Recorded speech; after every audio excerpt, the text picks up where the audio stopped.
Hello, this is Eastern Europe Review, the joint production of BELSAT TV and TVP World, with reports and analysis from Belarus, Russia and Ukraine. I am Sergei Pelisa, and these are the stories.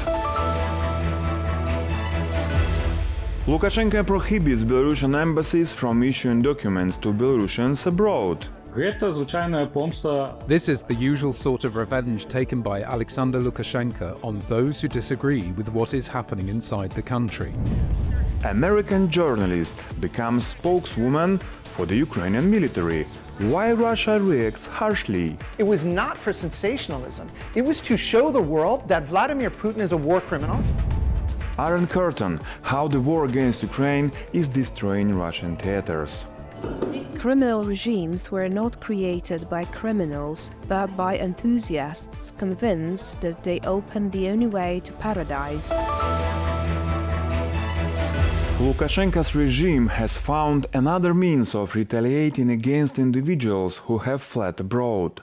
Through the latest decree of the self-proclaimed president, many people will be compelled to relocate to other countries or face restrictions on living without a fundamental document.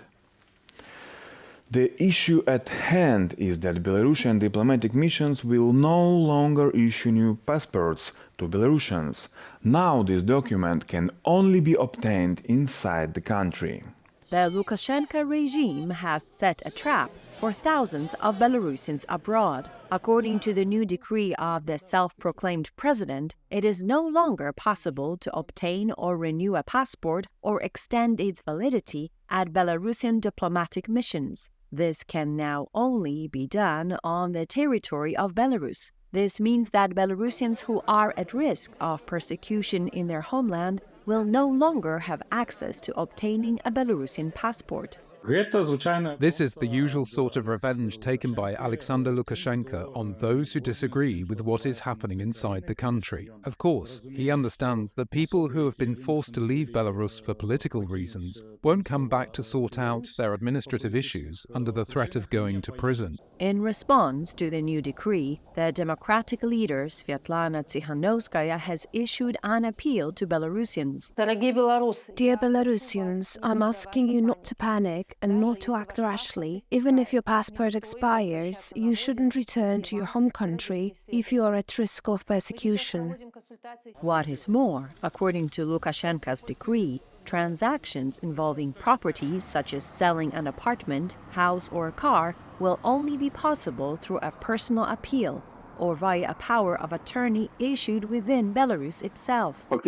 In fact, the rights of a Belarusian citizen are restricted if they're not physically in Belarus, and it's not clear on what basis. Citizens of Belarus have no obligation to live in Belarus.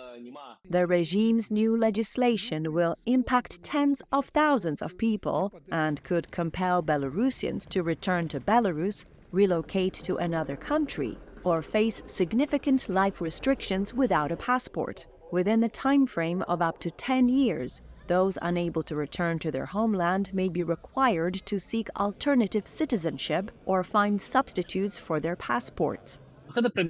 This will lead to Belarusians migrating from countries like Georgia, where it's difficult to get documents, to countries like Poland, where it's easier to get them. Perhaps some Belarusians will go to countries like Argentina, where you can get citizenship upon the birth of children. The wealthier will get passports issued by St. Kitts and Nevis or Turkey, which distribute passports for money.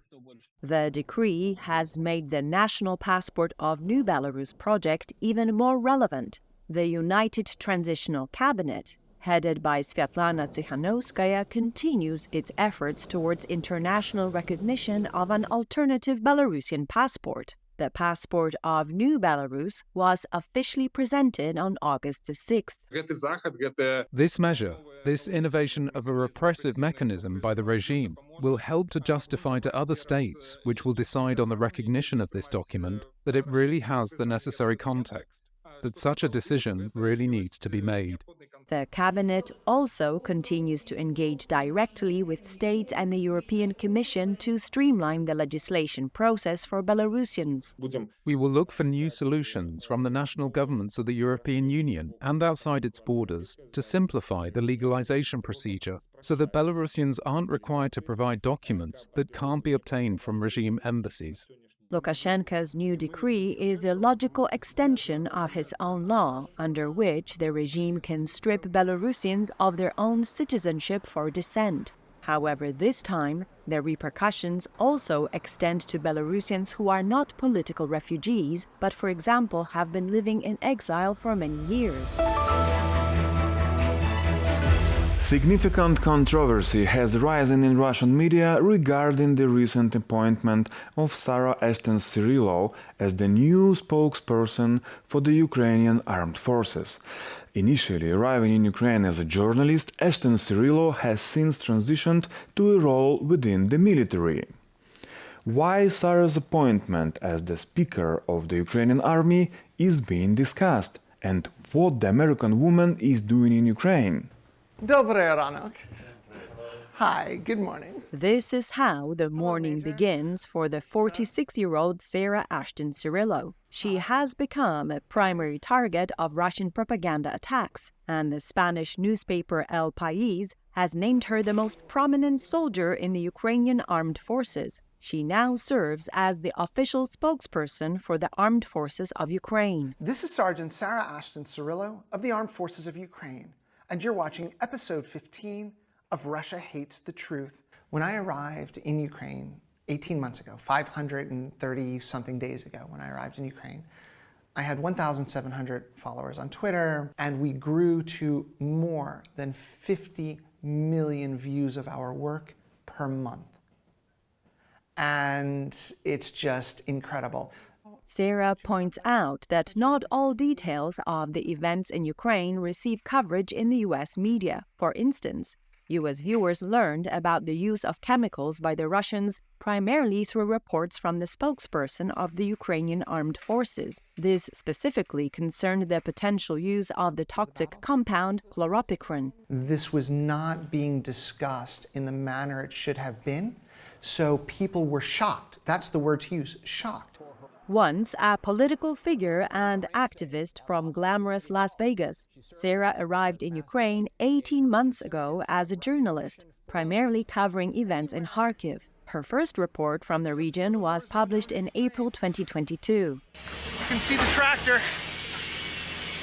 just trying to clear some space for the rescue workers to work. Afterward, Sarah embarked on a career change, transitioning from a journalist to a medic, earning a promotion to the rank of sergeant in the process. Unfortunately, she sustained injuries while serving at the front in the Kupiansk region. My return ticket was March 21st, I think, or March 20th, 2022.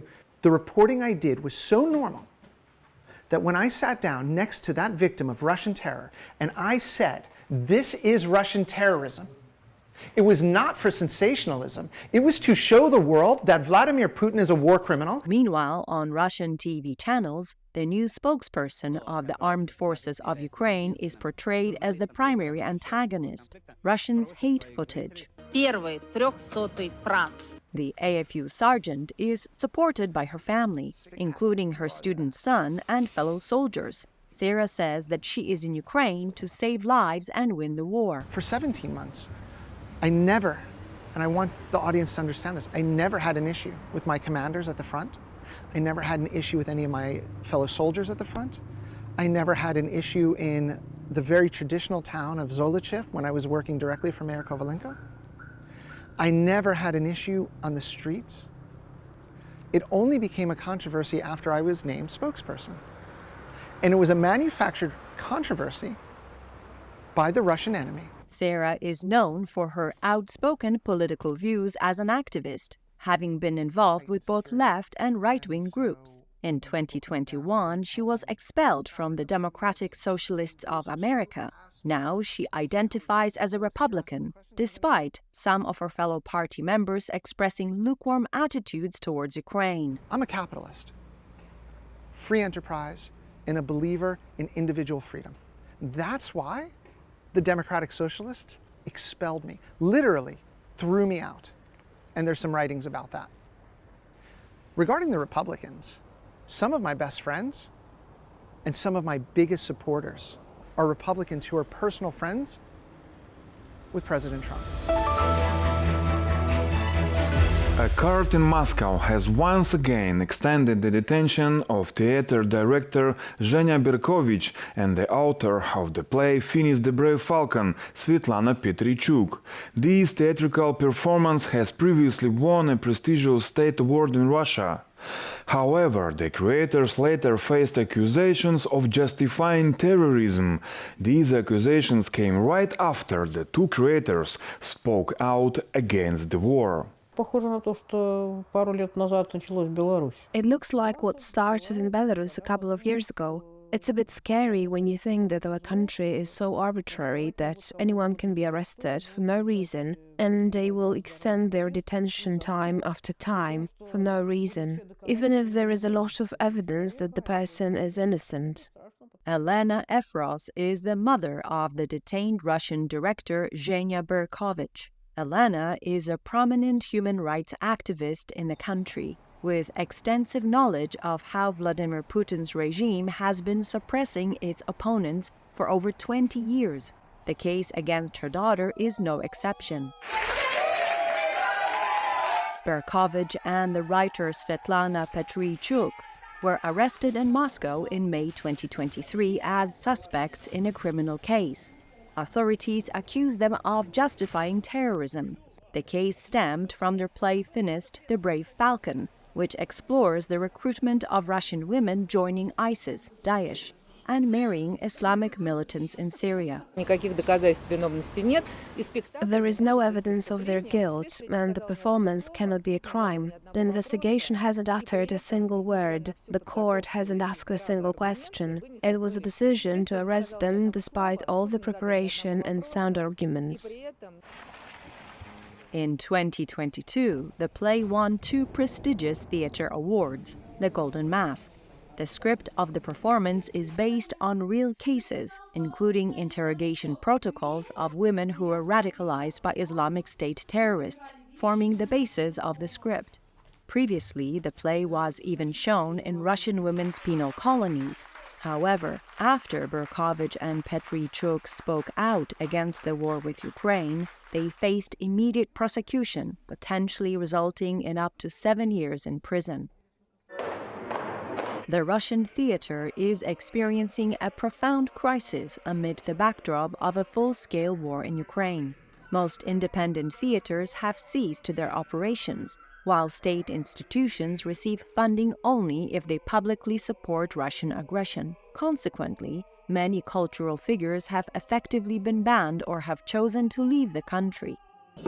Criminal regimes were not created by criminals, but by enthusiasts convinced that they opened the only way to paradise.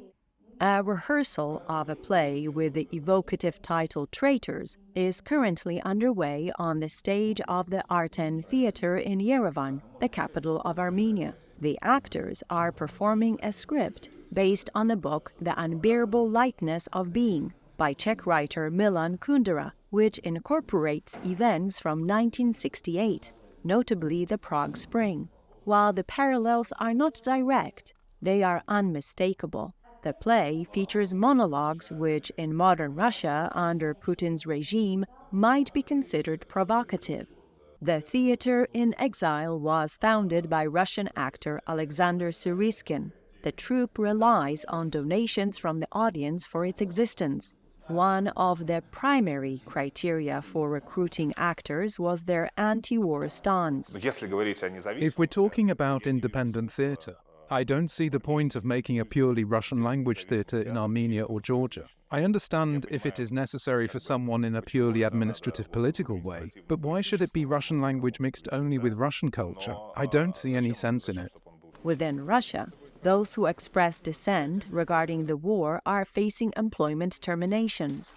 Even the most renowned actors are facing prosecution. The authorities persist in imposing military censorship within the country, attempting to co-opt theater as an ideological tool. Regional theater troops face even greater challenges. While pressure on theaters in Moscow and St. Petersburg can receive public attention, cases involving regional theaters are seldom publicized.